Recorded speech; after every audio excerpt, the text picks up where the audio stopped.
Good morning, my dears. Today our topic economies of scale.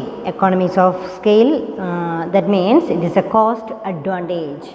അപ്പോൾ നമ്മൾ എടുത്തുകൊണ്ടിരിക്കുന്ന ചാപ്റ്ററിലെ പ്രൊഡക്ഷൻ ആൻഡ് കോസ്റ്റ് എന്ന് പറയുന്ന ചാപ്റ്ററിലെ ഏറ്റവും ലാസ്റ്റ് ടോപ്പിക്കാണ് ഇത് economies of scale or diseconomies of scale. ഈ രണ്ട് ടോപ്പിക്കാണ് നമുക്കിന്ന് ഡിസ്കസ് ചെയ്യാനുള്ളത്. അപ്പോൾ എന്താണ് എക്കോണമീസ് ഓഫ് സ്കെയിൽ എന്ന് നോക്കാം. In the long run, when scale of production is increased, firm gets economies of scale up to a point.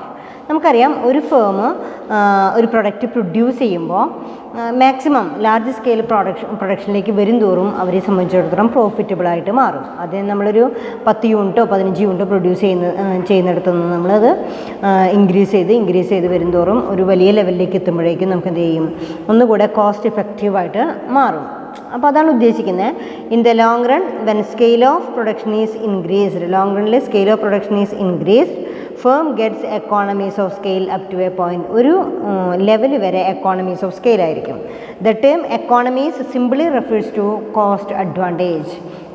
നമുക്കറിയാലോ, കൂടുതൽ പ്രോഡക്റ്റ് പ്രൊഡ്യൂസ് ചെയ്യുന്തോറും ഇപ്പോൾ നമ്മളൊരു സിമ്പിൾ എക്സാമ്പിൾ എടുക്കുകയാണെങ്കിൽ നമ്മൾ ഒരു ടൂർ പോകുന്നൊരു എക്സാമ്പിളായിട്ട് എടുക്കാം. ഒരു ടൂർ പോകുന്ന സമയത്ത് നമ്മൾ ട്രാൻസ്പോർട്ടേഷൻ ഫെസിലിറ്റി എത്ര പേർക്ക് ഇരിക്കാനുള്ള സീറ്റിംഗ് കപ്പാസിറ്റി ഉണ്ട്. അപ്പോൾ നമ്മളൊരു 45 പേരോ അല്ലെങ്കിൽ 50 പേരൊക്കെ ഉള്ള സീറ്റിംഗ് കപ്പാസിറ്റിയുള്ള അതാണ് നമ്മൾ ട്രാൻസ്പോർട്ടേഷൻ ഉദ്ദേശിക്കണമെന്ന് കരുതാം. അപ്പോൾ തീർച്ചയായിട്ടും അവിടെ നമുക്കൊരു 10 പേരെ ആകെ ഉള്ളൂ എന്ന്, അല്ലെങ്കിൽ ഒരു 20 പേരേ ഉള്ളൂ, അല്ലെങ്കിൽ 45 പേര് 40 പേരേ ഉള്ളൂ എന്നൊക്കെ പറയുമ്പോൾ പെർ ഹെഡ് നമുക്ക് കോസ്റ്റ് ഇൻക്രീസ് ചെയ്യുക ചെയ്യണേ. അത് ശരിക്കും മാക്സിമം കപ്പാസിറ്റിയിലേക്ക് എത്തിക്കഴിഞ്ഞാൽ ആ കോസ്റ്റ് നമുക്ക് കവർ ചെയ്യാനായിട്ട് സാധിക്കുന്നുണ്ട്, ഇൻഡിവിജ്വൽ കോസ്റ്റ് കുറയ്ക്കാനായിട്ട് സാധിക്കുന്നുണ്ട്. അപ്പോൾ നമ്മൾ പറയും 2 സീറ്റ് കൂടെ ഉണ്ട്, 2 പേര് കൂടെ ഫില്ലായി കഴിഞ്ഞാൽ നമുക്ക് എന്ത് ചെയ്യും, ഒന്നുകൂടെ എക്കോണമിക്കലായിട്ട് നമുക്ക് പോകാനായിട്ട് സാധിക്കും എന്നൊക്കെ പറയാറുണ്ട്. അവിടെ എന്താ എക്കോണമീസ് ഓഫ് സ്കെയിൽ, അതായത് നമ്മൾ ഉദ്ദേശിച്ചിരിക്കുന്ന ഒരു up to a certain limit ഉണ്ട്. ആ ലിമിറ്റ് വരെ നമുക്ക് എത്തിക്കഴിഞ്ഞാൽ, അപ്പോൾ ഒരു ഫാമിലി ഒരു റൂമിൽ ഇത്രയും പ്രൊഡക്ഷൻ കപ്പാസിറ്റി ഉണ്ട്, മെഷീനറീസ് ഉണ്ട്, റെൻറ്റ് കൊടുക്കുന്നുണ്ട്, ഇങ്ങനെയൊക്കെ നമ്മൾ നോക്കുകയാണെങ്കിൽ അവിടെ 1 യൂണിറ്റ് അല്ലെങ്കിൽ 2 യൂണിറ്റ് പ്രൊഡ്യൂസ് ചെയ്തിട്ട് കാര്യമില്ല. അവിടെ മാക്സിമം നമുക്കൊരു 1000 യൂണിറ്റ് പ്രൊഡ്യൂസ് ചെയ്യാനുള്ള കപ്പാസിറ്റി ഉണ്ടെങ്കിൽ 1000 യൂണിറ്റ് പ്രൊഡ്യൂസ് ചെയ്യുമ്പോഴാണ് നമുക്ക് ലാഭകരമായിട്ട് മാറുള്ളൂ, അല്ലെങ്കിൽ നമുക്ക് കോസ്റ്റ് ഇൻക്രീസ് ചെയ്യാനായിട്ട് സാധ്യതയുണ്ട്. ഇത്രയാണ് ഉദ്ദേശിക്കുന്നുള്ളൂ. നമുക്ക് എത്ര കപ്പാസിറ്റി ഉണ്ടോ ആ കപ്പാസിറ്റി പൂർണ്ണമായിട്ടും യൂട്ടിലൈസ് ചെയ്യാനായിട്ട് സാധിക്കണം എന്നുള്ളതാണ്. അങ്ങനെ സാധിക്കുമ്പോഴാണ് അവിടെ എന്ത് വരിക, എക്കോണമീസ് ഓഫ് സ്കെയിൽ വരിക.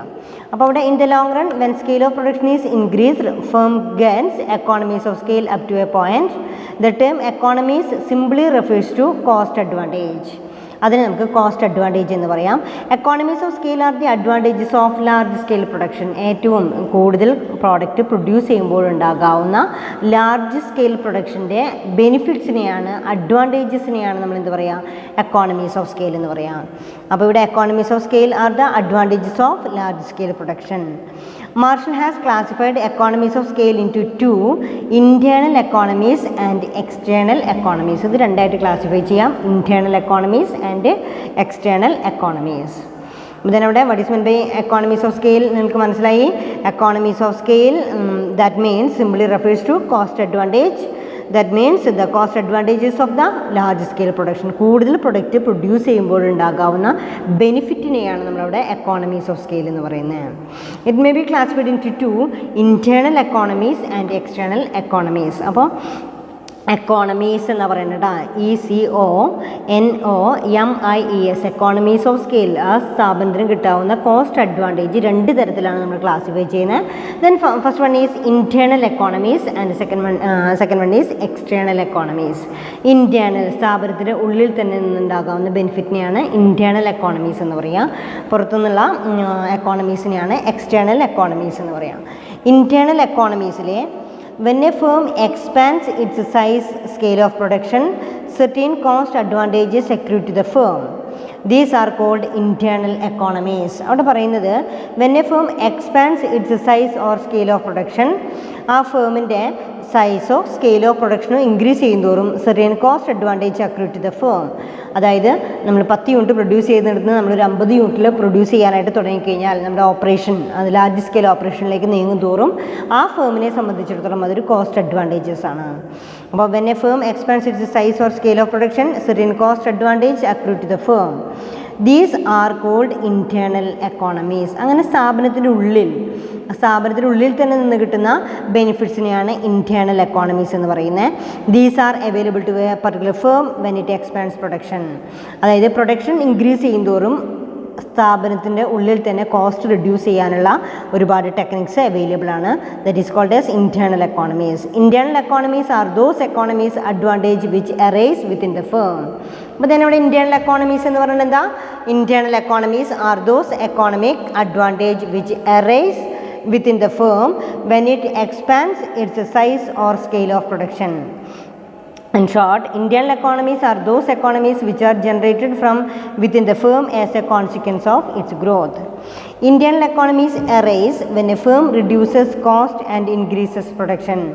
Internal economies arise when a firm reduces cost, increase production. നമുക്കറിയാലോ ഒരു പ്രൊഡക്റ്റ് പ്രൊഡ്യൂസ് ചെയ്യാനുണ്ടാകാവുന്ന കോസ്റ്റും 10 യൂണിറ്റ് പ്രൊഡ്യൂസ് ചെയ്യുമ്പോൾ ഉണ്ടാകാവുന്ന വ്യത്യാസം. അവിടെ നമ്മൾ ഉദ്ദേശിക്കുന്നത് ഇത്ര മാത്രമേ ഉള്ളൂ. Internal economies arise when firm reduces cost and increase production. Firm cost reduce ചെയ്തുകൊണ്ട് പ്രൊഡക്ഷൻ ഇൻക്രീസ് ചെയ്യാനായിട്ട് സാധിക്കുന്നു. Internal economies are also called as real economies. അങ്ങനെ ഇൻറ്റേർണൽ എക്കോണമീസിന് നമുക്ക് എന്ത് പറയാം? റിയൽ എക്കോണമീസ് എന്ന് പറയാം. രണ്ടായിട്ട് ക്ലാസിഫൈ ചെയ്യാം. Internal economies arise when a firm reduces cost and increase production. Internal economies are also called as real economies. അപ്പോൾ what is meant by internal economies? Internal economies are those economic advantage which arise within the firm when it expands its size or scale of production. നിങ്ങൾക്ക് മനസ്സിലായിട്ടുണ്ടാവും എന്താ economies of scale എന്ന് പറയുമ്പോൾ. It is economies of scale refers to cost advantages of large scale production. കൂടുതൽ product produce ചെയ്യുന്നതോറും ആ സ്ഥാപനത്തിന് ഉണ്ടാകാവുന്ന economical അഡ്വാൻറ്റേജസിനെയാണ്, cost അഡ്വാൻറ്റേജസിനെയാണ് നമ്മൾ എന്താ പറയുക? എക്കോണമീസ് ഓഫ് സ്കെയിൽ എന്ന് പറയാം. ഈ എക്കോണമീസ് ഓഫ് സ്കെയിൽ എങ്ങനെയാണ് എറേസ് ചെയ്യണമെന്ന് ചോദിക്കുമ്പോൾ അത് 2 തരത്തിലാണ് ആ സ്ഥാപനത്തിന് അത് ഫീൽ ചെയ്യുന്നത് അല്ലെങ്കിൽ ആ ബെനിഫിറ്റ് കിട്ടുന്നത്. ഒന്ന് ഇൻറ്റേർണൽ എക്കോണമീസും അതേപോലെ തന്നെ എക്സ്റ്റേണൽ എക്കോണമീസും. ഇൻറ്റേർണൽ എക്കോണമീസിലാണ് internal economies arise when a firm reduces cost, increase production. Internal economies are also called as real economies. Internal എക്കോണമീസിലെ types of internal economies: technical economies, managerial economies, commercial economies, marketing economies, financial economies, risk and survival economies and welfare economies. ഇതൊക്കെയാണ് ഇന്റേണൽ എക്കോണമീസിൽ പറയുന്ന points. Internal then economies it may be classified into 2. കുട്ടികൾ മനസ്സിലാക്കേണ്ടത് ഇത്രയാണ്. നമുക്ക് internal benefit എന്തൊക്കെയാണ്, large scale പ്രൊഡക്ഷൻ്റെ ഇൻറ്റേർണൽ ബെനിഫിറ്റ് എന്തൊക്കെയാണ്, അവിടെ എങ്ങനെയാണ് നമുക്ക് കോസ്റ്റ് സേവ് ചെയ്യാനായിട്ട് സാധിക്കുന്നത്, ഇൻറ്റേർണൽ ബെനിഫിറ്റ്. ആ ഇൻറ്റേർണൽ ബെനിഫിറ്റ് നമുക്ക് കാണിക്കുന്നത് technical economies, managerial economies, marketing economies, financial economies, risk and survival economies, welfare economies. Then first point is what is meant by internal economies. The first one is technical economies. As a firm expands its size, it can use better plant and machinery, equipment, etc. It can use superior techniques. More specialized and automatic machines can be installed. Plant and machinery can be run at full capacity. Engineers go by what is called 2/3 rule, in which 100% increase in volume requires only 2/3 material. It can also provide for research and development.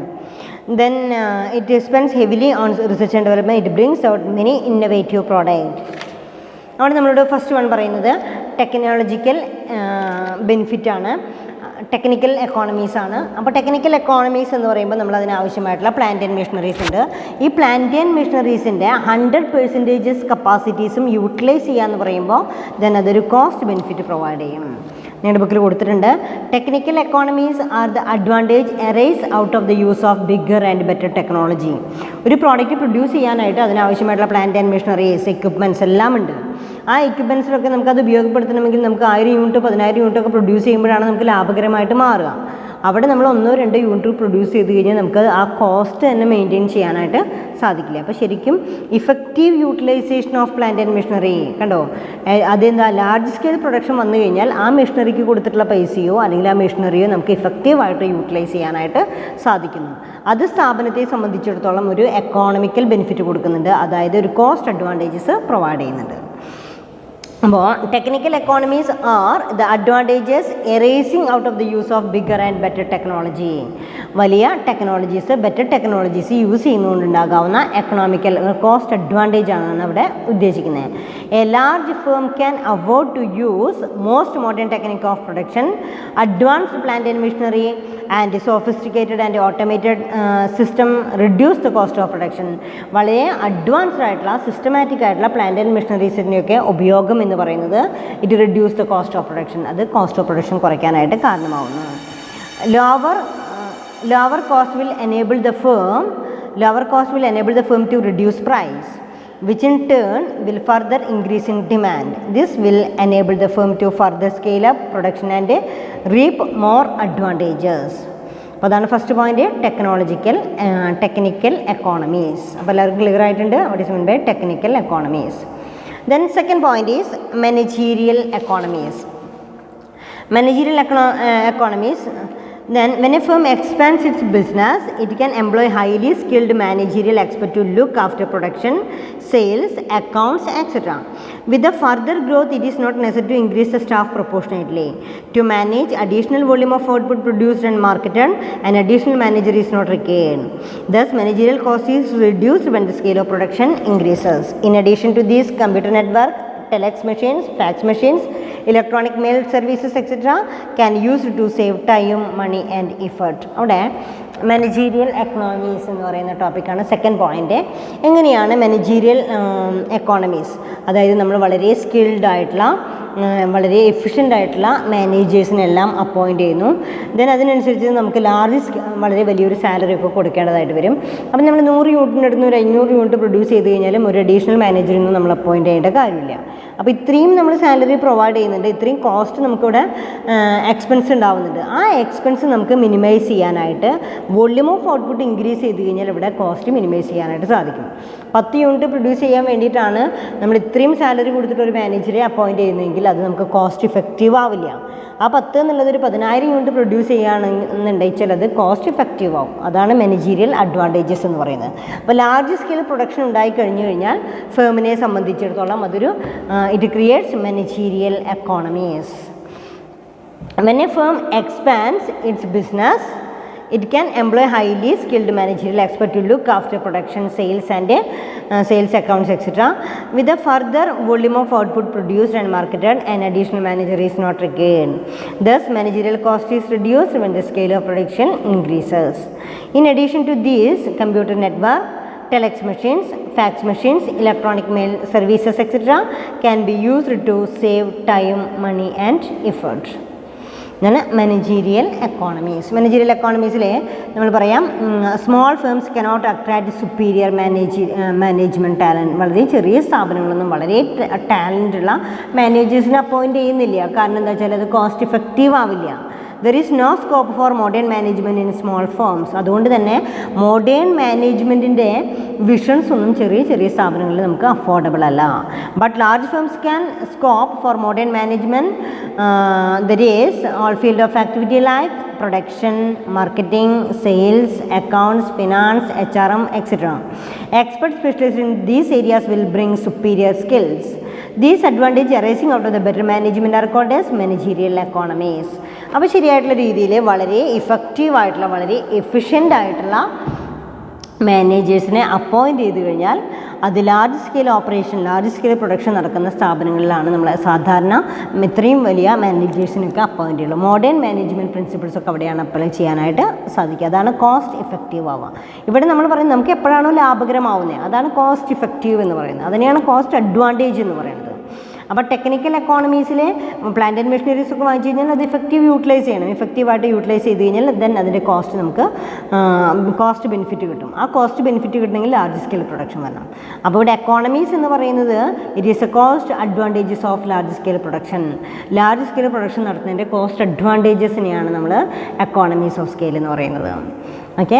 Then managerial എക്കോണമീസിലെ appointment of superior managers, നല്ല മാനേജേഴ്സിനെ appoint ചെയ്യുന്നതുകൊണ്ടുണ്ടാകാവുന്ന benefits ആണ്. Then third point is commercial economies. Commercial economies are the advantage arise out of bulk buying and selling. Large firms buy raw materials in bulk. Bulk buying will lower the cost. Similarly, when raw materials and finished product are transported in bulk, the cost of transportation will be lower. These are commercial economies. അവിടെ നമുക്ക് പറയുന്നത് എന്താണ് commercial economies എന്നുള്ളതിലെ commercial economies are the advantages arising out of bulk buying and selling. ബൾക്കായിട്ട് വാങ്ങുകയും വിൽക്കുകയും ചെയ്യുമ്പോഴുണ്ടാകാവുന്ന cost അഡ്വാൻറ്റേജസിനെയാണ് നമ്മൾ എന്താ പറയുന്നത് കമേഴ്ഷ്യൽ എക്കോണമീസ് എന്ന് പറയുന്നത്. Large firms buy raw materials in bulk. വലിയ വലിയ ഫേമുകളൊക്കെ റോ മെറ്റീരിയൽസ് ബൾക്കായിട്ട് പർച്ചേസ് ചെയ്യും. Bulk buying will lower the cost. ബൾക്കായിട്ട് പർച്ചേസ് ചെയ്യുമ്പോൾ നമുക്ക് അവിടെ എന്ത് ചെയ്യുന്നു bulk buying will lower the cost reduce ചെയ്യാനായിട്ട് സഹായിക്കുന്നു. Similarly when raw materials and finished product are transported in bulk the cost of transportation will be lower. അതായത് raw materials ആണെങ്കിലും ഫിനിഷ്ഡ് പ്രോഡക്റ്റുകളൊക്കെ ആണെങ്കിലും കൂടുതൽ കയറ്റുകയും ഇറക്കുകയും ചെയ്യുകയും ഒക്കെ ചെയ്യുമ്പോഴാണ് ആ ട്രാൻസ്പോർട്ടേഷൻ നമുക്ക് ഇഫക്റ്റീവ് ആവുക. These are commercial economies. കണ്ടോ, ട്രാൻസ്പോർട്ടേഷൻ, വെയർ ഹൗസിങ്, അതുപോലെ തന്നെ ഇൻഫർമേഷൻ, ഇങ്ങനെയുള്ള എല്ലാ മേഖലകളിലും നമുക്ക് അവിടെ എന്ത് ചെയ്യുന്നു ബൾക്ക് പർച്ചേസ് ചെയ്യുക, ബൾക്കായിട്ട് സെയിൽ ചെയ്യുക എന്ന് പറയുന്നതിൻ്റെ ഒരു കോസ്റ്റ് ഇഫക്റ്റീവ്നെസ് നമുക്ക് ലഭ്യമാണ്. അതാണ് അവിടെ ഉദ്ദേശിക്കുന്നത്. അപ്പോൾ ഏതൊക്കെ തരത്തിലാണ് നമുക്ക് എക്കോണമീസ് അവൈലബിൾ ആവുന്നത്? Technical economies, managerial economies and commercial economies. Then fourth point is financial economies. Then large firms can access finance at lower cost. അതായത് ഇപ്പോൾ നമ്മൾ നോക്കാം, വളരെ വലിയ ഫേമുകൾക്കൊക്കെ എന്ത് ചെയ്യുന്നു വളരെ കുറഞ്ഞ ഇൻട്രസ്റ്റ് റേറ്റോട് കൂടിയിട്ട് തന്നെ ഫിനാൻസ് അവൈലബിൾ ആണ്. അപ്പോൾ large firm can access finance at lower cost when they raise capital from the capital market at very favorable terms. Established firms can issue shares at a minimum and raise huge capital at a very low cost. They can raise debt capital also at a very low interest. Large firms get back loans at the bank rate. These advantages arise from better access to cheap finance are called financial economies. കണ്ടോ, അപ്പോൾ financial economies എന്ന് പറഞ്ഞാൽ എന്താ? Large firm can access finance at lower rate. അതായത് വളരെ കുറഞ്ഞ പലിശ നിരക്കോട് കൂടെ തന്നെ ഇവർക്ക് എന്ത് കിട്ടുന്നുണ്ട്? ഫണ്ട് അവൈലബിൾ ആണ്. They can raise capital from the capital market at very favourable terms. വളരെ ഫേവറബിൾ ആയിട്ടുള്ള ടേംസിൽ തന്നെ അവർക്ക് ഫിനാൻസ് അവൈലബിൾ ആണ്. Established firms can issue shares at a premium and raise huge capital at very low cost. കണ്ടോ, വളരെ കുറഞ്ഞ രീതിയിൽ തന്നെ പ്രീമിയത്തോട് കൂടിയിട്ട് തന്നെ എന്ത് ചെയ്യാനായിട്ട് സാധിക്കുന്നുണ്ട്? ഷെയർസ് ഇഷ്യൂ ചെയ്യാനായിട്ട് സാധിക്കുന്നുണ്ട്. ദേ ക്യാൻ റേസ് ഡെപ്റ്റ് capital also very low interest. ഇനി പണം കടമെടുക്കുന്നത് പോലും വളരെ കുറഞ്ഞ ചിലവിൽ വലിയ ഫേമുകൾക്ക് കിട്ടുന്നുണ്ട്. ചെറിയ ഫേമുകൾക്ക് അത്രമാത്രം മാർക്കറ്റബിലിറ്റി ഇല്ല, അത്രമാത്രം അവർക്ക് റെപ്യൂട്ടേഷൻ ഇല്ല. അങ്ങനെയൊക്കെ വരുമ്പോൾ നമ്മളൊരു ലോൺ എടുക്കുമ്പോൾ പോലും നമുക്ക് ഇൻട്രസ്റ്റ് റേറ്റ് കൂടി പോകുന്നു. ഫിനാൻസ് കളക്ട് ചെയ്യുമ്പോൾ എക്സ്ട്രാ എന്താ പറയുക ഹൈ റേറ്റ് ഓഫ് ഇൻട്രസ്റ്റിലാണ് നമുക്കത് എടുക്കാനായിട്ട് സാധിക്കുന്നുള്ളൂ. ഇതൊക്കെ ഫൈനാൻഷ്യൽ ഡിസെക്കോണമീസ് എന്ന് പറയാം. അപ്പോൾ ഇവിടെ ഫൈനാൻഷ്യൽ എക്കോണമീസ് അവൈലബിൾ ആണ്. ലാർജ് സ്കെയിൽ പ്രൊഡക്ഷൻ നടക്കുമ്പോൾ ലാർജ് സ്കെയിൽ ഓപ്പറേഷൻ്റെ എല്ലാ ബെനിഫിറ്റും ആ ഫേമിന് അവൈലബിൾ ആണ്. Then large firms can access finance at lower cost. ഏറ്റവും കുറഞ്ഞ ചിലവിൽ അവർക്ക് ഫിനാൻസ് കൊണ്ടുവരാനായിട്ട് സാധിക്കുന്നു. They can raise capital from the capital market at favourable terms. ഇനി established firms can issue shares at a premium and raise huge capital at very low cost. They can raise debt capital also at very low interest. Large firms get bank loans at the base rate. അത്തരം ഫേമുകൾക്ക് വളരെ കുറഞ്ഞ ചിലവിൽ തന്നെ അവർക്ക് bank ലോണുകളെല്ലാം available ആണ്. These advantages arise from better access to cheap finance are called financial economies. Then അവിടെ ഇപ്പോൾ എന്താ? Technical economies, managerial economies, commercial economies, financial economies. And fifth point is marketing economies. Marketing എക്കോണമീസിലെ there are advantages associated with better marketing. Large firms can successfully build a brand and carry out promotional activities. Large financial resources enable the firm have celebrities as brand ambassadors. This will enable better marketing and sales. Then our fifth point is marketing economies. Marketing economies എന്ന് പറഞ്ഞാൽ എന്താ? Marketing നമുക്ക് വളരെ ശരിക്കും വലിയ ഫേമുകളുടെ പ്രോഡക്റ്റുകളെ കുറിച്ച് നമുക്ക് മാർക്കറ്റിൽ പറയേണ്ട പോലെ ആവശ്യമില്ല.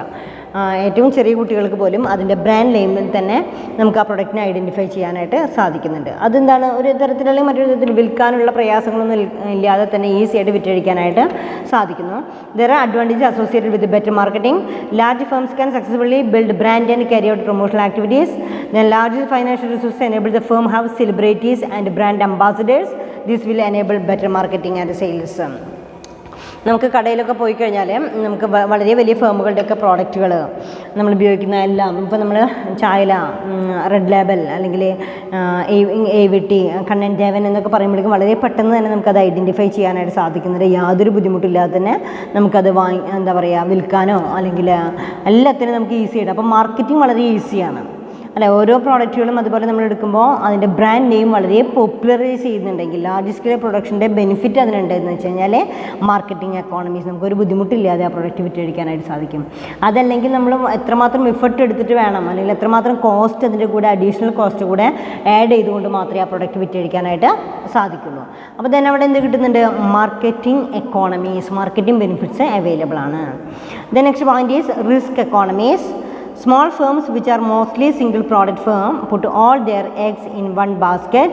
Being single product firms, they cannot spread risk.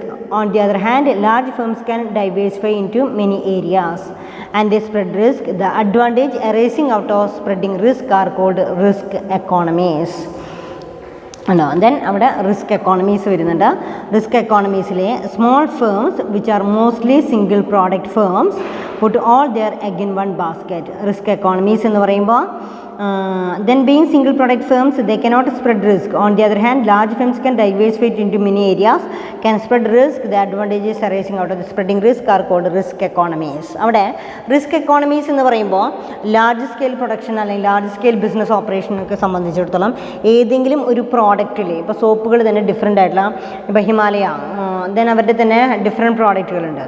Then ഈ ഡിഫറെൻറ്റ് പ്രോഡക്റ്റിൽ ഏതെങ്കിലും ഒരു പ്രൊഡക്റ്റിന് ഡിമാൻഡ് ഇല്ലെങ്കിൽ പോലും അതൊരു റിസ്ക് ഫാക്ടർ ആണെങ്കിൽ പോലും മറ്റുള്ള പ്രോഡക്റ്റുകൾക്ക് വളരെ വലിയൊരു ഡിമാൻഡ് ഉണ്ട്. അപ്പോൾ അത് മേക്കപ്പ് ചെയ്ത് പോകാനായിട്ട് സാധിക്കും. അപ്പോൾ അവിടെ റിസ്ക് എക്കോണമീസ് അവൈലബിൾ ആണ്. അപ്പോൾ ഇവിടെ പറയുന്ന പോയിൻ്റ് ഏതൊക്കെയാണ്? ഇൻറ്റേർണൽ എക്കോണമീസിലെ technical economies, managerial economies, commercial economies, financial economies, marketing economies, risk economies and last one is welfare economies. Welfare, a large firm can provide welfare facilities to its employees such as subsidized housing, subsidized canteen, creches for babies of women workers, recreational facilities, etc. All these will raise the efficiency of human capital. This increase production and reduce cost. ഇങ്ങനെയൊക്കെയാണ്. അപ്പോൾ നമ്മൾ ഉദ്ദേശിക്കുന്നത് എന്താണ്? എപ്പോഴും ഒരു business സ്ഥാപനത്തിന് large scale പ്രൊഡക്ഷനിലേക്ക് എത്തിക്കുക എന്നുള്ളതാണ്. ഈ ലാർജ് സ്കെയിൽ പ്രൊഡക്ഷനിലേക്ക് എത്തിക്കും തോറും ആ സ്ഥാപനം ഒന്നുകൂടി ഇഫക്റ്റീവായിട്ട് മാറുകയാണ്. ഇവിടെ വെൽഫെയർ എക്കോണമീസ് എന്ന് പറയുന്നത് firm can provide welfare facilities to employees. ഒരു വെൽഫെയർ ഫെസിലിറ്റീസ് എംപ്ലോയീസിന് ക്യാൻറ്റീൻ, സബ്സിഡൈസ്ഡ് ക്യാൻറ്റീൻ ഫെസിലിറ്റീസ് കൊടുക്കുക, അതേസമയം തന്നെ സബ്സിഡൈസ്ഡ് ഹൗസിംഗ് ഫിനാൻസ് പ്രൊവൈഡ് ചെയ്യുക, പിന്നെ creches for babies for woman എംപ്ലോയീസിന് അത് പ്രൊവൈഡ് ചെയ്യാം. ദെൻ റിക്രിയേഷണൽ, വേറെ ഏതെങ്കിലും തരത്തിലുള്ള റിക്രിയേഷണൽ ഫെസിലിറ്റീസൊക്കെ അവർക്ക് പ്രൊവൈഡ് ചെയ്യാമെന്ന് പറയുകയാണെങ്കിൽ then it creates a very good work force. നല്ലൊരു വർക്ക് ഫോഴ്സ് നമുക്ക് ക്രിയേറ്റ് ചെയ്യാനായിട്ട് സാധിക്കും. Then all these raise the efficiency of human capital. This increase the production and reduce cost. അത് പ്രൊഡക്ഷൻ കുറച്ചുകൊണ്ട്, കോസ്റ്റ് കുറച്ചുകൊണ്ട് പ്രൊഡക്ഷൻ ഇൻക്രീസ് ചെയ്യും. അപ്പോൾ ഇതാണ് നമ്മളിപ്പോൾ ഇതുവരെ പറഞ്ഞിരിക്കുന്ന economies, internal economies.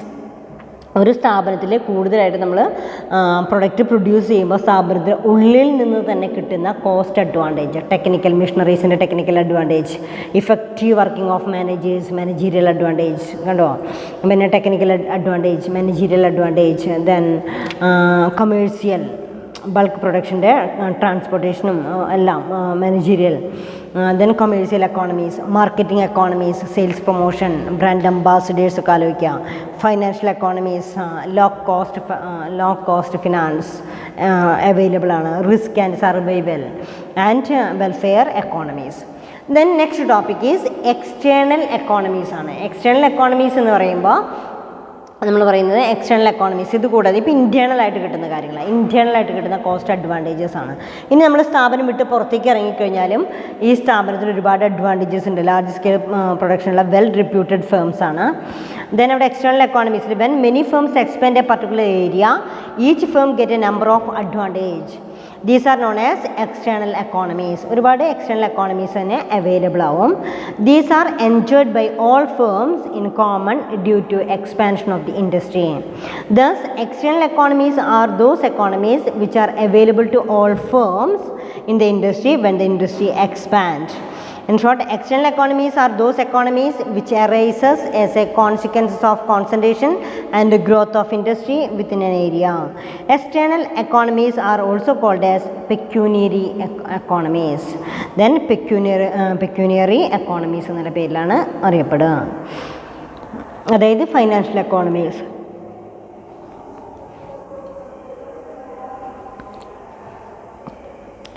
Types of external എക്കോണമീസിൽ എക്സ്റ്റേണൽ എക്കോണമീസ് നമുക്ക് എന്തൊക്കെ പറയാൻ പറ്റും? Economies of concentration, economies of information, economies of disintegration. ഉണ്ടോ? Economies of concentration, economies of concentration, economies of information, economies of disintegration and economies of social development. അപ്പോൾ നോക്കുക ഏതൊക്കെയാണ് external economies എന്നുള്ളതാണ്. Economies of concentration, when a larger number of firms concentrate in an area, then all of these firms can get some common benefit. These include improved transportation system, growth of banking services, marketing services, better means of communication, easy supply of raw materials, availability of training facilities. These are due to localization of firms. Then external economies are those which arise from the localization of industries and are the disposed of firms in the same industry. അതായത് ഒരു concentration, when an industry grows it is likely to get concentrated in a particular locality or region. ഏതെങ്കിലും ഒരു industry വളരെ വലിയ രീതിയിൽ large scale പ്രൊഡക്ഷനൊക്കെ ആണെങ്കിൽ ഒരു ഏരിയയിൽ ലൊക്കേറ്റ് ചെയ്യുന്നുണ്ട്.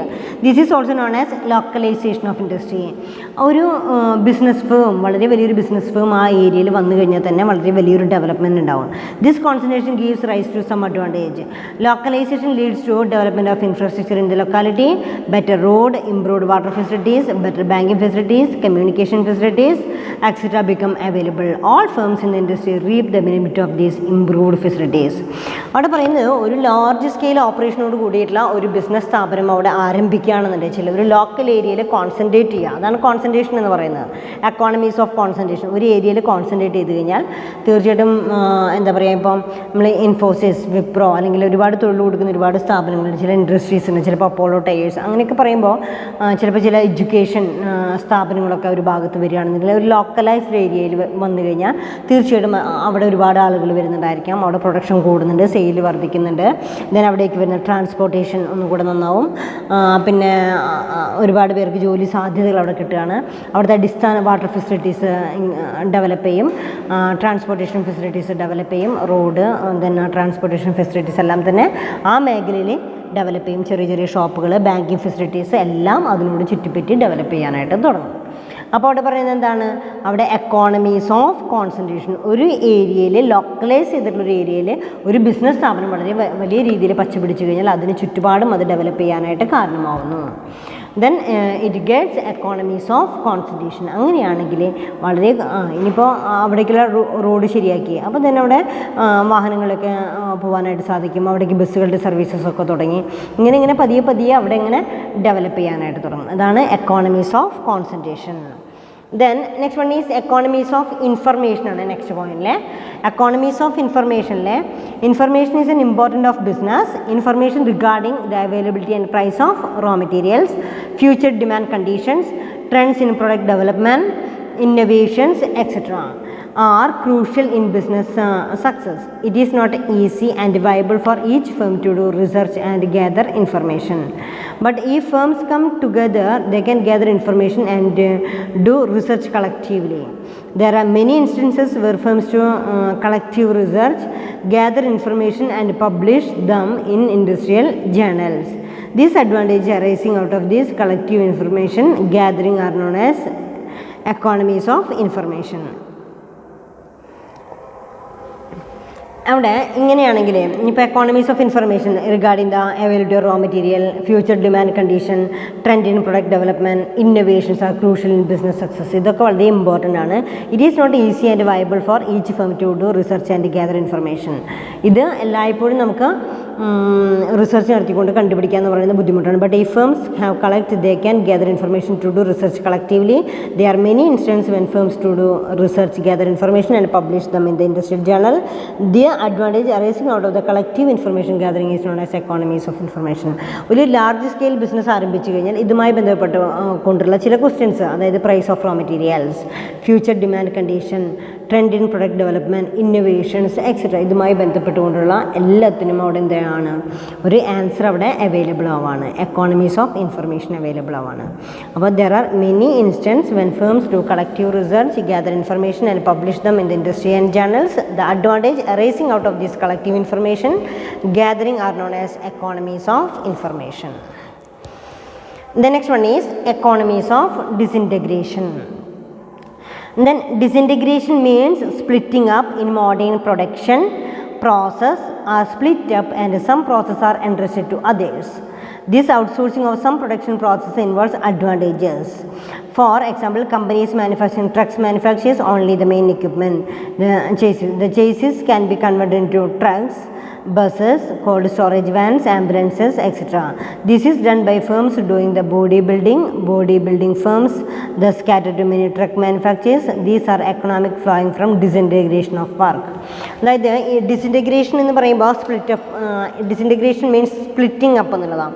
അപ്പോൾ മുഴുവനായിട്ടുള്ള ജോലിയും അത് processes are split up with some process are entrusted to others. അതായത് ഇപ്പോൾ നമ്മൾ ഓട്ടോമൊബൈൽസ് ഒക്കെ തന്നെയാണെങ്കിലും എല്ലാം ഒരു കമ്പനി തന്നെ ഒന്നല്ല എന്ത് ചെയ്യുക അസംബിൾ ചെയ്യുന്നത് തന്നെ. ചില പാർട്സ് ഇപ്പോൾ ടയർ മാത്രം വേറെ ആയിരിക്കാം, അതേപോലെ തന്നെ അതിൻ്റെ കുഷൻസ് വർക്കുകളൊക്കെ വേറെ, അപ്പോൾസറി വർക്കുകളൊക്കെ നമ്മൾ വേറെ ആയിരിക്കാം, അതുപോലെ എഞ്ചിൻ സെക്ഷനൊക്കെ വേറെ ആയിരിക്കും. അപ്പോൾ ഇങ്ങനെ പറയുന്നത് ഒന്ന് മറ്റൊന്നിനെ ഡിസിൻറ്റഗ്രേറ്റ് ചെയ്ത് അവരുമായിട്ട് സമപ്പ് ചെയ്തുകൊണ്ട് അതിൻ്റേതായിട്ടുള്ള എക്കണോമിക്കൽ ബെനിഫിറ്റ് അവൈലബിൾ ആണ് എന്നുള്ളതാണ്.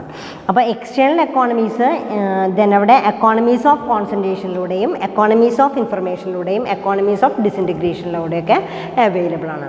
അപ്പോൾ നമ്മൾ പഠിച്ചിരിക്കുന്നത് ഇങ്ങനെയാണ്. എക്കോണമീസ് ഓഫ് സ്കെയിൽ എന്ന് പറഞ്ഞാൽ എന്താ? It is the cost advantages of large scale production. Cost advantages of large scale production, അതാണ് എക്കോണമീസ് ഓഫ് സ്കെയിൽ എന്ന് പറയുന്നത്. ദെൻ നെക്സ്റ്റ് വൺ പറയുന്നത് ഡിസെക്കോണമീസ് ഓഫ് സ്കെയിലാണ്. ഡിസെക്കോണമീസ് ഓഫ് സ്കെയിലിനെ നമുക്ക് ക്ലാസിഫൈ ചെയ്യാം. വീണ്ടും എന്താണ് ഡിസെക്കോണമീസ് ഓഫ് സ്കെയിൽ എന്ന് നോക്കാം. ഡിസെക്കോണമീസ് of സ്കെയിലിനെ when Mahatma Gandhi was assassinated in 1948, Balash's response was too good is dangerous. അതായത് വളരെ നല്ലത് എന്ന് പറയുന്നത് അതൊന്നുകൂടെ ഡേഞ്ചറസ് ആണ്. Similarly too much beauty got Sita kidnapped in Ramayana. Too much ego got Ravana killed and too much charity got Mahabali in deep trouble. Thus too much is anything is bad. അവിടെ എല്ലാം too much, അതായത് സീത വളരെയധികം ബ്യൂട്ടി ആയതുകൊണ്ടാണ് സീതയെ എന്താ പറയുക രാവണൻ കട്ടുകൊണ്ട് പോയത് എന്ന് പറയുന്നു. അപ്പോൾ സോ ക്യൂട്ട് ആയതുകൊണ്ടാണ്, ബ്യൂട്ടി കൂടിയതുകൊണ്ടാണെന്ന് പറയണം. അതേപോലെ തന്നെ ഈഗോ, രാവണന് കൂടുതൽ ഈഗോ ഉള്ളത് കൊണ്ടാണ്, അതൊരു ലിമിറ്റിലല്ല, അതിനേക്കാൾ കൂടുതൽ ഈഗോ ഉള്ളത് കൊണ്ടാണ് രാവണൻ കൊല്ലപ്പെട്ടതെന്ന് പറയുന്നു. അതേസമയം തന്നെ രാവണ ടു മച്ച് ചാരിറ്റി കൊണ്ട് മഹാബലിയെ സംബന്ധിച്ചിടത്തോളം കൂടുതൽ എന്തും ദാനം ചെയ്യാൻ സന്നദ്ധനായതുകൊണ്ടാണ് മഹാബലി ഇങ്ങനൊരു ട്രബിളിൽ പെട്ടതെന്ന് പറയുന്നു. കണ്ടോ? അപ്പോൾ ഇവിടെ എല്ലാം പാകത്തിനേ പാടുള്ളൂ, ഒപ്റ്റിമേ പാടുള്ളൂ. അതിനേക്കാൾ കൂടുതലായി കഴിഞ്ഞാൽ അതെന്താവും? ഒരു അഡ്വേഴ്സ് ഇഫക്റ്റാണ് പിന്നെ ഉണ്ടാവുക എന്നുള്ളതാണ് സൂചിപ്പിക്കുന്നത്. Thus too much of anything is bad. കൂടുതലാവുന്നത് മോശമാണ് എന്നുള്ള അർത്ഥത്തിലാണ്.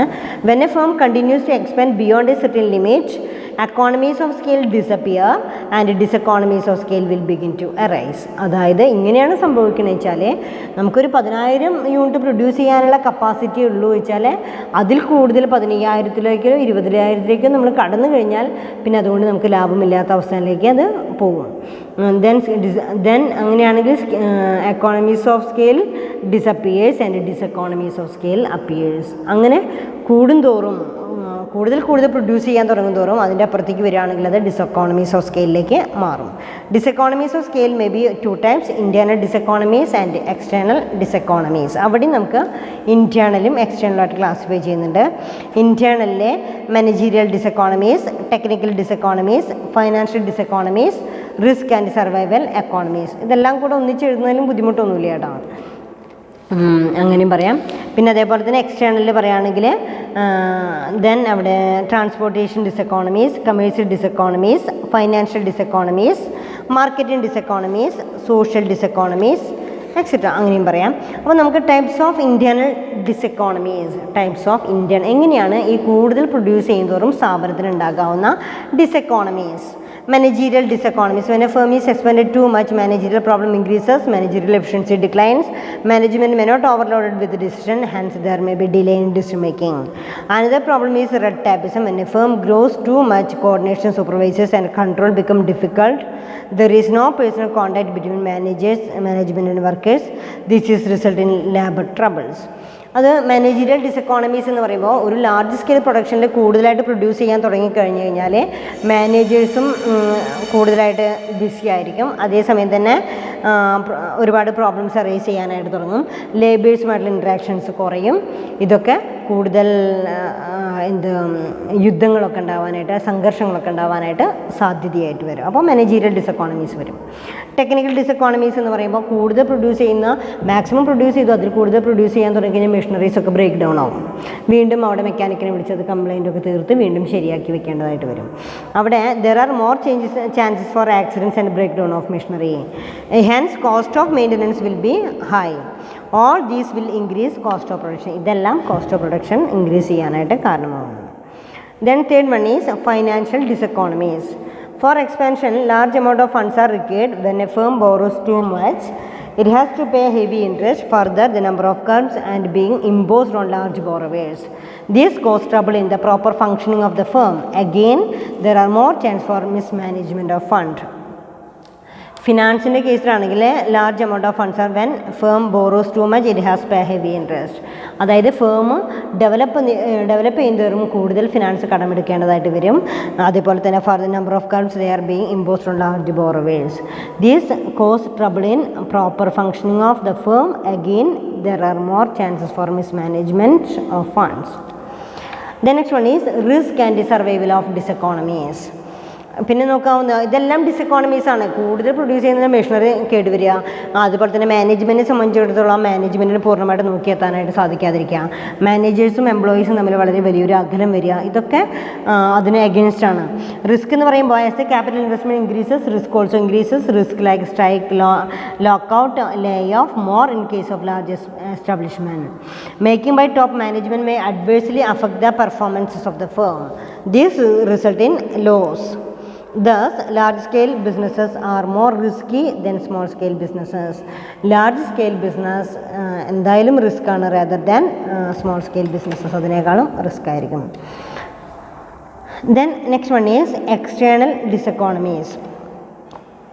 ഇനി ഇതൊക്കെയാണ് നമ്മൾ ഇൻറ്റേർണലായിട്ട് പറയാനുള്ള കാരണം. ഇൻറ്റേർണലിൽ സ്ട്രൈക്ക്, ലോക്കൗട്ട്, പിന്നെ അതുപോലെ തന്നെ ലേ ഓഫ്, ഇത്തരത്തിലുള്ള പ്രശ്നങ്ങളൊക്കെ വന്നു കഴിഞ്ഞാൽ അതൊരു അഡ്വേഴ്സ് ഇഫക്റ്റ് ആവും.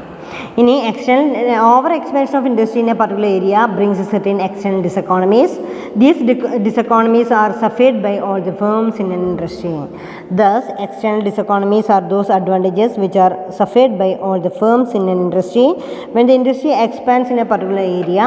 In other words, external diseconomies are the evil on the industry as a whole and also on environmental as a result of expansion of concentration of industry in a particular area. Transportation diseconomies. അതായത് പിന്നെ കൂടുതലായിട്ടുള്ള ട്രാൻസ്പോർട്ടേഷനൊക്കെ വരാൻ തുടങ്ങിക്കഴിഞ്ഞാൽ transportation problems ഒക്കെ ഉണ്ടാവും. Then concentration of many firms in an area put heavy pressure on the traffic system, traffic jam. Then and severe bottlenecks. As a result, it become difficult to get raw materials in time to send finished goods in most appropriate time. This cost of transportation increases. അതായത് ഒരു level വിട്ടിട്ടും വീണ്ടും ആ industrial area develop ചെയ്ത് കഴിഞ്ഞാൽ അവിടേക്ക് എത്തിപ്പെടാനായിട്ട് ബുദ്ധിമുട്ടായിരിക്കും. അല്ലെ, ഒരുപാട് ട്രാൻസ്പോർട്ടേഷൻ പ്രോബ്ലം ഉണ്ടാവും. ഇതൊക്കെ അതുമായി ബന്ധപ്പെട്ടുണ്ടാകാവുന്ന പ്രശ്നങ്ങളാണ്, ഡിസെക്കോണമീസ് ആണ്. കമേഴ്ഷ്യൽ ഡിസെക്കോണമീസിലെ rent of building also increases. There scarcity of fuel, electricity, water, power, finance etcetera. These cause increase in cost of production. ഇത്തരം സാധനങ്ങൾക്കൊക്കെ വില കൂടാനായിട്ട് സാധ്യതയുണ്ട്. നമുക്കൊന്നുകൂടെ കൺക്ലൂഡ് ചെയ്യാം. കൺക്ലൂഡ് ചെയ്യുമ്പോൾ today's our topic is economics and diseconomies of scale എന്ന് പറയുന്നത്. Economies and diseconomies of scale എന്ന് പറയുന്നതിൽ ലാർജ് സ്കെയിൽ പ്രൊഡക്ഷൻ്റെ എക്കോണമീസും same time large scale production അതിൻ്റെ എക്സസ് ആയിട്ട് വന്നു കഴിഞ്ഞാൽ അതുകൊണ്ടുണ്ടാകാവുന്ന ഡിസെക്കോണമീസുമാണ് നമ്മൾ ഡിസ്കസ് ചെയ്തത്. അപ്പോൾ നിങ്ങൾക്ക് മനസ്സിലായി ഒരു പ്രൊഡക്ഷൻ യൂണിറ്റിൽ മാക്സിമം ഇത്ര യൂണിറ്റ് പ്രൊഡ്യൂസ് ചെയ്ത് കഴിഞ്ഞാൽ വളരെ കുറവ് പ്രൊഡ്യൂസ് ചെയ്യുന്നതിനേക്കാളും കൂടുതലായിട്ട് നമ്മൾ പ്രൊഡ്യൂസ് ചെയ്ത് കഴിഞ്ഞാൽ തീർച്ചയായിട്ടും വളരെ ലാഭകരമാവും. ടെക്നോളജിക്കലാണെങ്കിലും എക്കണോമിക്കലാണെങ്കിലും അതുപോലെ തന്നെ മാർക്കറ്റിങ്ങിലാണെങ്കിലും എല്ലാ മേഖലയിലും അതിലൊരു കോസ്റ്റ് അഡ്വാൻറ്റേജ് ആ ഫേമിന് അവൈലബിൾ ആയിരിക്കും. ഇതാണ് നമ്മൾ ഏതുകൊണ്ട് ഉദ്ദേശിക്കുന്നത്, എക്കോണമീസ് ഓഫ് സ്കെയിൽ. അപ്പോൾ അത് ക്ലിയർ ആയിട്ടുണ്ട്. എക്കോണമീസ് എന്ന് പറയുമ്പോൾ കോസ്റ്റ് അഡ്വാൻറ്റേജ് ഫേമിനെ സംബന്ധിച്ചിടത്തോളം അത് വളരെയധികം പ്രിഫറബിളാണ്. ദെൻ കോസ്റ്റ് അഡ്വാൻറ്റേജസ് ഉണ്ട്. ഇൻറ്റേർണൽ എക്കോണമീസും അതേസമയം എക്സ്റ്റേണൽ എക്കോണമീസ് ഉണ്ട്. ഇൻറ്റേർണൽ എക്കോണമീസിൽ technical, managerial, commercial, financial, marketing, risk and welfare economies. Same time എക്സ്റ്റേണലിലെ economic of concentration, economies of information, economies of disintegration. Next diseconomies of സ്കെയിലാണ്. ഡിസെക്കോണമീസ് ഓഫ് സ്കെയിലിൽ ഏതൊക്കെ രീതിയിലാണ് ഡിസെക്കോണമീസ് സംഭവിച്ചുകൊണ്ടിരിക്കുന്നത് എന്നുള്ളതാണ്. അപ്പോൾ ഡിസെക്കോണമീസിലെ managerial diseconomies, technical diseconomies, financial diseconomies, too big to fail, diseconomies of concentration. അപ്പോൾ ഇത്രയാണ് നമുക്ക് പഠിക്കാനുള്ളത്. അതായത് ഒരു പരിധി വിട്ട് നമുക്ക് വീണ്ടും പ്രൊഡക്ഷൻ കൂടിക്കഴിഞ്ഞാൽ അത് ബിസിനസ് സ്ഥാപനത്തിനെ സംബന്ധിച്ചിടത്തോളം അതൊരു അഡ്വേഴ്സ് ഇഫക്റ്റാണ് സംഭവിക്കുക എന്നുള്ളതാണ്. അപ്പോൾ ഞാൻ ഇതോടുകൂടെ നമുക്ക് ഈ ചാപ്റ്റർ കൺക്ലൂഡ് ചെയ്യാണ്. അപ്പോൾ അതിൽ ഇമ്പോർട്ടൻ്റ് ആയിട്ട് ചോദിക്കാറുള്ളതൊക്കെയാണ് ഏതൊക്കെയാണ്, പ്രൊഡക്ഷൻ ഫങ്ഷൻസ് ചോദിക്കാറുണ്ട്. അതുപോലെ തന്നെ explain the production function, explain the law of variable proportion, explain the constant returns to scale, then അതുപോലെ തന്നെ long run production function, isoquants and what are the properties of isoquants. പിന്നെ അതൊക്കെ graph വരച്ചുകൊണ്ട് തന്നെ അത് explain ചെയ്യാം. Okay, എന്തെങ്കിലും സംശയങ്ങളുണ്ടെങ്കിൽ interaction പീരീഡിൽ ചോദിക്കാം. ഈ ഒരു ക്ലാസ്സോട് കൂടെ നമുക്ക് പറഞ്ഞിരിക്കുന്ന മൊഡ്യൂൾ നമ്മുടെ 3 മൊഡ്യൂൾസ് നമ്മുടെ കംപ്ലീറ്റ് ആയിട്ടുണ്ട്. ദെൻ അതേസമയം തന്നെ നെക്സ്റ്റ് മൊഡ്യൂൾസും അതായത് ടീച്ചേഴ്സ് കംപ്ലീറ്റ് ചെയ്തിട്ടുണ്ടായിരിക്കും. അപ്പോൾ എല്ലാം മനസ്സിലായിട്ടുണ്ടാവുമെന്ന് വിചാരിക്കണം. എന്തെങ്കിലും സംശയങ്ങളൊക്കെ ഉണ്ടെങ്കിൽ ചോദിക്കാം. Thank you all.